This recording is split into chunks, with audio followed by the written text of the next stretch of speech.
So dear friends, आज के इस वीडियो में हम लोग डिस्कस करेंगे इलेक्ट्रीफाइड सेक्शन के बारे में।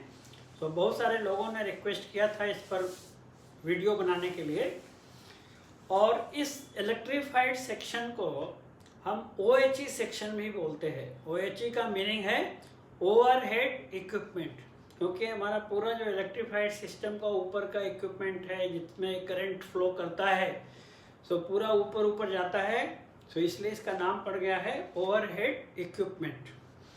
The next, what is the voltage flowing in the OHE wire, जो वायर जिसमें से करंट हमारा लोको ड्रा करता है थ्रू पेंटोग्राफ, तो वो वायर में कितने वोल्ट का करंट है।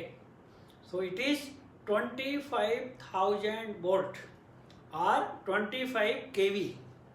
सो ये 25,000 volt is very very high voltage. घर में 220 वोल्ट 240 वोल्ट की सप्लाई है, that also very dangerous. Then you can imagine कि कहाँ 240 वोल्ट डोमेस्टिक सप्लाई और कहाँ ये 25,000 वोल्ट की हेवी सप्लाई। तो इसीलिए अपने को एक क्वेश्चन पूछते, one question is there that how much is the danger zone, how much radius of danger zone is there around the OHE area. जो OHE वायर जा रहा है उसको चारों तरफ कितने दूरी को डेंजर जोन बोला जाता है। So the answer is 2 metre.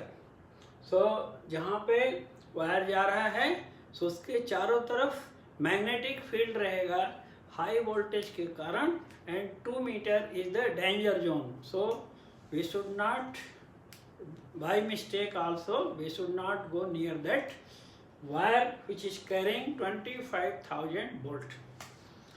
Now next concept,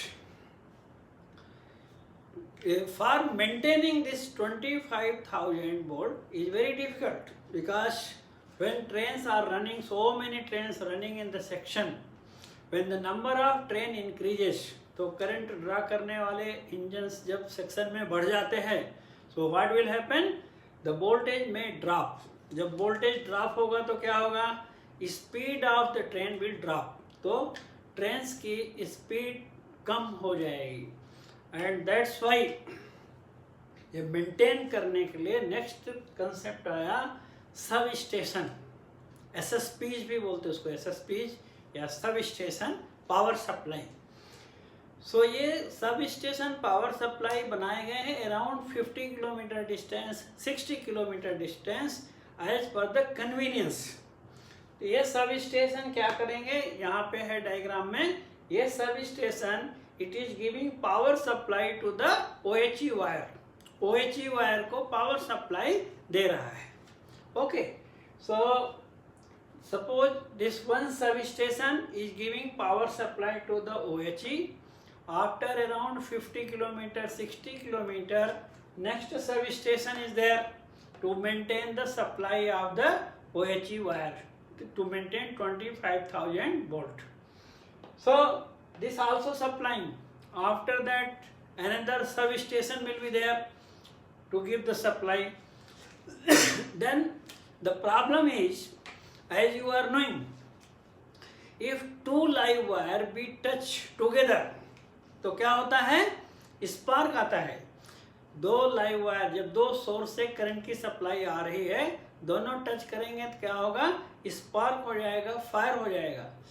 to avoid this problem, एक सब स्टेशन भेज रहा है करंट, दूसरा सब स्टेशन भी उसी OHE वायर में करंट भेज रहा है, वायर तो कंटिन्यूअस है।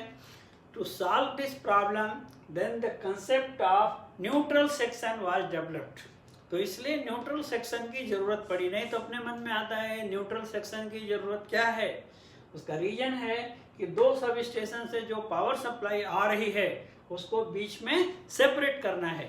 सो ये न्यूट्रल सेक्शन के द्वारा सेपरेट किया जाता है, and this neutral section will not have any power supply.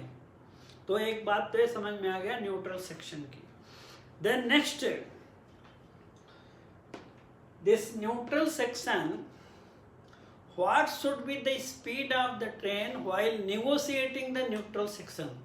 जब न्यूट्रल सेक्शन हम निगोशिएट कर रहे हैं तो कितना स्पीड मेंटेन करना चाहिए, this is the next question and the answer is 30 kmph 30 kmph maintain करके जाना चाहिए. So this is the old rule but existing rule, पुराना रूल है बट अभी भी रूल अप्लीकेबल है. And for this purpose loco pilot should get information about the location of the neutral section. So neutral section का हमें location भी मालूम होना चाहिए, तभी तो हम 30 kmph मिनिमम मेंटेन करेंगे. So for that purpose warning boards are given as per the direction of the train. When the loco pilot is approaching a neutral section, then first warning board is provided at 500 meter and second warning board is provided at 250 meter before the neutral section. So 500 metre पे पहला warning board मिलेगा neutral section का और 250 metre पे second board मिलेगा और 250 metre के बाद आ जाएगा neutral section. So now that is for the information. Another thing, ये जो न्यूट्रल सेक्शन है ओल्ड टाइम में when new electrified system was developed तो दैट टाइम इसका लेंथ अराउंड 48 मीटर था. तो इसलिए हमको जरूरत था, it was needed to keep the minimum speed at 30 kmph. But due to improvement in the technology का इम्प्रूवमेंट होने के बाद this length is now reduced to almost 4.8 metre, less than 5 metre. So वो लेंथ बहुत ही कम हो गई है अभी. इसलिए बाई चांस कुछ प्रॉब्लम के वजह से, सपोज कुछ caution order is there, emergency some work is going on, even though train is going slow, so 5 meter very easily we can pass the neutral section, but still rule they have not changed. Rule is there for neutral section 30 kmph. In case caution order is there, then that caution order we can follow and train will go. No, don't worry, because neutral section length is reduced drastically. वहाँ 48 metre 10 गुना कम हो गया, अभी 4.8 metre के आसपास है. Another thing for general knowledge, what is the material used for neutral section, जिसमें current इधर से उधर नहीं जाएगा, so that separation रहेगा दो सब स्टेशन के बीच में. So the material name is PTFE, polytetrafluoroethylene. So PTFE material बहुत ही सुपीरियर मटेरियल है, उससे बनाया जाता है. Strength will be there but it is a bad conductor of electricity. It will not allow the current from this side to go to the other side. So that is complete information about the neutral section. Substation also you have understood. Now next, in our BITS examination, multiple questions option, 2 questions are very very popular. One is this danger zone, then speed in neutral section, and another 2 are there. What are the another 2 questions? That suppose a healthy section is temporarily isolated and re-energized, and if any train entered in the block section, then what is the caution order to be given? And another thing, suppose a healthy section temporarily isolated and re-energized but no train entered, then what is the caution order to be given to the loco pilot? Hindi में बोलेंगे तो कैसा है कि अचानक किसी section में गाड़ी चल रही है, अचानक पावर सप्लाई कट हो गई विदाउट एनी अपरेंट रीजन, कोई रीजन पता नहीं है, अचानक बिजली कट हुई और फिर से बिजली आ गई. Temporarily isolated and re energise का मतलब है सडनली पावर कट हो गया और फिर करंट आ गया अचानक से. और मान लीजिए कि जैसे डबल लाइन एरिया है और एक लाइन पर ट्रेन है, तो बाजू वाली लाइन पे जब ट्रेन भेजना है तो क्या कासन ऑर्डर देना है, और अगर सेक्शन में ट्रेन नहीं है, दोनों लाइन फ्री है, तो क्या कासन ऑर्डर देना है ऐसा होने के बाद. सो दोनों का आंसर आपको बताएंगे. और ये रीजन क्या है caution order देने का? Because when suddenly power cuts, then it is understood that there may be some unusual or accident. Means suppose OHE pole fallen down or OHE wire is cut and fallen down, so that's why there is a chance of accident.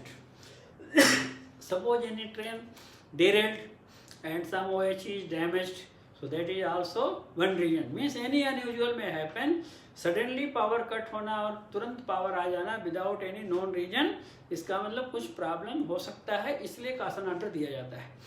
यदि section में train है, if train entered in the block section, then the caution order is given 60/30 kmph. So ये figure याद रखना चाहिए कि day time में 60 kmph caution order maintain करना है. ये सम स्टेशन मास्टर ही will give caution order. And night time the caution order is 30 kmph. Okay, 60/30 kmph day bar night if train entered in the block section. दूसरा situation, यदि block section में कोई train नहीं है, free है, तो क्या कॉशन ऑर्डर देंगे ऐसा होने पर? That is special caution order to have a sharp lookout and vigilant. कि loco pilot be vigilant, this has happened, and have a sharp lookout here for any eventual condition, any problem, he should be ready to face it. Okay, so that is two types of caution order. One is 60/30 kmph, another is this sharp lookout and be vigilant, right? So these are about the caution order. Next, in OHE area, what is the machine we are using? That is known as tower car or tower wagon. It is used for maintenance in OHE area. This machine is very costly. Up to this time it was being imported. अभी तक ये बाहर से हम import करते थे. Practically whether now we are manufacturing it or not, I am not aware, but it is very costly machine. That's why we should take care. Another thing, whenever power block is given,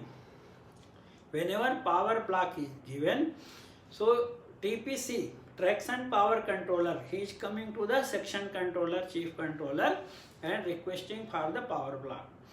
So that time he will request with tower car or without tower car. तो यदि power block without tower car दिया गया है तो section controller should give clear message to station master. Station master same time he should take the caution order very clearly. And because without tower car means whenever OHE power block is given without tower car, we can run the diesel trains. That is the difference. And when this OHE block power block is given with tower car, then diesel train also cannot go in the section because tower car is working. And whether it is working with ladder, sometimes they are working with ladder or without ladder, that caution order also should be given to the loco pilot, because ladder means some obstruction may be there near the track, so that loco pilot will be aware and he will be careful. So like that, another just one bit question, that this tower wagon or tower car, suppose we have to attach in the train. यदि इसको tower car tower wagon को हम train में attach करके long distance कहीं भेजना है, run through जाना है, then what is the location it should be attached in the train. Train में किस लोकेशन में अटैच करना चाहिए? Then the answer is it should be, tower car should be inside the rear brake van. तो ये answer याद रखना है कि इसको पिछले ब्रेक वैन के भीतर अंदर इसको अटैच करना चाहिए. ये सेफ्टी रीजन से ऐसा मार्शलिंग का रूल बताया गया है. और what will be the speed of tower car, एक ऑब्जेक्टिव क्वेश्चन ये भी रहता है, what is the speed of tower wagon tower car. Answer क्या है? As stencilled on it.